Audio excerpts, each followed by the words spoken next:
What's up YouTube? So I made a video about the Fuji X-S10 and the 5 things I love about this camera, but there actually are a few things that I don't really like about this camera, so let's talk about it. So let's get right into it. The first thing that I don't really like about this camera is the EVF. So the EVF is considerably smaller than my X-T2. As you can see by the eye cup alone, there's quite a difference. So looking into this EVF, you really have the feeling of a pro camera. You feel like a professional. Even if you don't really know how to be a professional photographer, you will feel like one. So that's nice about this camera. Whereas this one, you can just feel that they had to scale it down a bit to keep the price down and to keep the markets, separated from each other. And it's one thing that it's a bummer. It's not really that good. It gets you by, but once you look through it, you can definitely feel that, it does the job, but it doesn't particularly do the job well. Let's keep it at that. So the second thing that I hate about this camera or don't really like is actually something that is possible, but not really as of right now for me, and I'm sure for a lot of other people. So it's 10-bit recording. I know that there's an X-S20 that's gonna come out soon, which maybe has 10-bit internal recording. If it does have that, that's gonna be a serious option for me. I'm looking at the Fuji X-H2S as well, but it's kind of expensive, so I'm not really there yet. But this camera can do 10-bit when recording to an external recorder, which is like a Ninja 5. I was kind of on the fence of getting one, although it was, I think, 500 euros for a Ninja 5 and a normal monitor. My Portkeys PT5 was, I think, around 150, 200-ish, something like that. So the difference wasn't that big, so I was kind of leaning towards buying a Ninja 5. But then I was on Reddit reading a couple of reviews and thoughts about other people, and the batteries that the Ninja 5 consumes, you will be running, or rather flying through them, which is just kind of a hassle for me, which I don't really like. I have enough batteries as it is, you have to carry enough things as is, and to be, consuming a lot of batteries on the recorder as well, and getting the recorder to, be dead and having to replace the batteries. I'm not really into that, so I bought a normal monitor and I'm just using the 8-bit. So that's kind of a bummer. I have a Panasonic GH5, which I'm filming on right now, which has 10-bit internal recording. And you can just see the difference in latitude and possibilities after in post. So that's kind of a gripe. I wish it had it, but I kind of understand it as well. To be honest, it's already kind of amazing that it does it on an external recorder, because as I said in my previous video, I bought this camera essentially for 600 euros. And then if you pair it with an external recorder, 500 euros, it's gonna be around 1,000, which would only give you an X-T4 kind of used, maybe, without an external monitor. And here you have an external recorder. So it does it, but it can't do it in my case, and I'm sure for a lot of other people, a recorder is too expensive as well. So it's kind of a bummer. The third thing that I don't really love, I don't necessarily hate it, but I don't really love it either, is the autofocus. First things first, let's get this out of the way. The autofocus of the X-S10 is definitely better than the X-T2. It is, for photography as well, and for video as well, because this has eye detect, so it kind of latches onto your face. But I feel that the autofocus is not really that much better in video than the X-T2. I've used this one before for video, and it was not amazing. It was kind of okay. This one is really good if you put your camera on a tripod and you're doing YouTube videos right here, and it catches onto your eyes. I can punch in, I can punch out. It will track me great.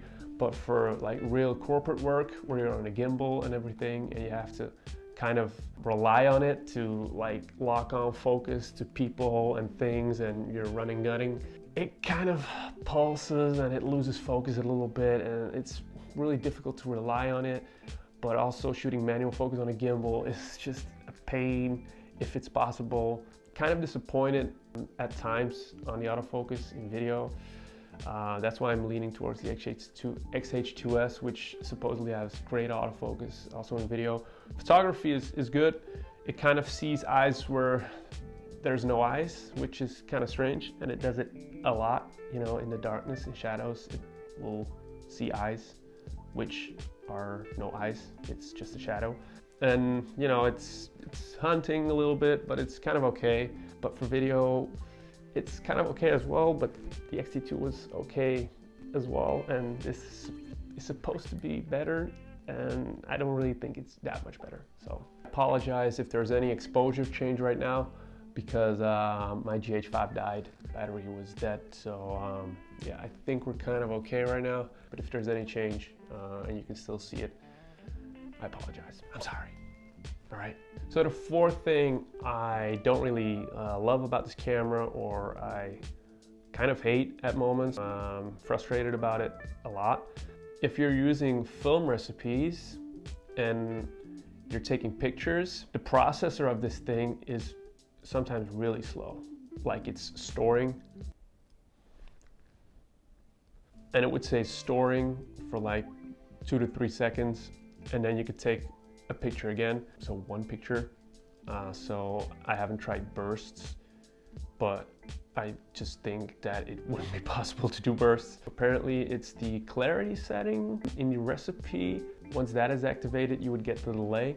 I did some photos at a fair with my niece, and I think clarity was at 0, and it still had to like read for 2 to 3 seconds.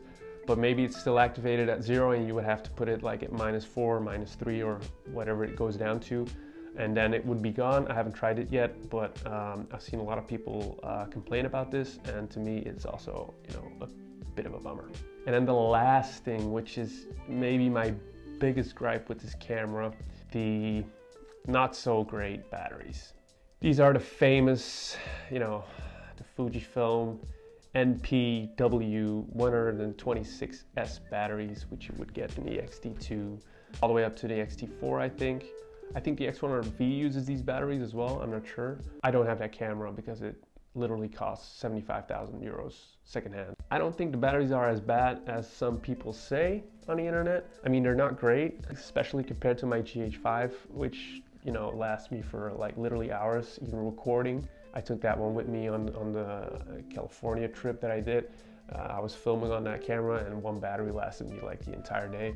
Of course, I wasn't shooting the entire day, but at minimum a couple hours. This one, you know, if I put it on a gimbal, I'm constantly, you know, making clips and everything, it's probably like an hour and a half, maybe. But of course, you know, it's a really small camera. They probably could have put the bigger battery in this grip, which is pretty huge. But I also understand it separate markets and you have to compromise somewhere. So it's not terrible, but it's definitely not great. So yeah. So there you have it, the 5 things that I kind of hate about this camera. I think none of them are real deal breakers for the money. This is a great camera. I use this for my client work, you know, corporate work. I made a video a few weeks ago of a Ford dealership in my neighborhood here, and it performed really well. They were really happy with the video, and I think 95% of the people wouldn't even be able to tell that that was shot on a 600 euro camera instead of a 2,000 euro camera. Of course, I'm going to be upgrading anytime soon, and for like more passion work or more creative stylistic work, I'm using the GH5 because I have 10-bit and I can color grade a little bit more intensely. This I just shoot on classic chrome video, or Eterna, which I think is not that great as many people make it out to be. It's really desaturated and I don't really like it that much. So I just shoot classic chrome, minor tweaks to exposure, saturation maybe, and then I'm done. You know, quick turnaround projects, this is my go-to. Yeah, none of them are deal breakers. You know, I love this camera, but no camera is perfect, and neither is this one. So these are my 5 things I don't like about this camera. Now you know what I like, what I don't like. I'm sure I'm going to be talking about this camera a lot more on this channel going forward. So yeah, thanks.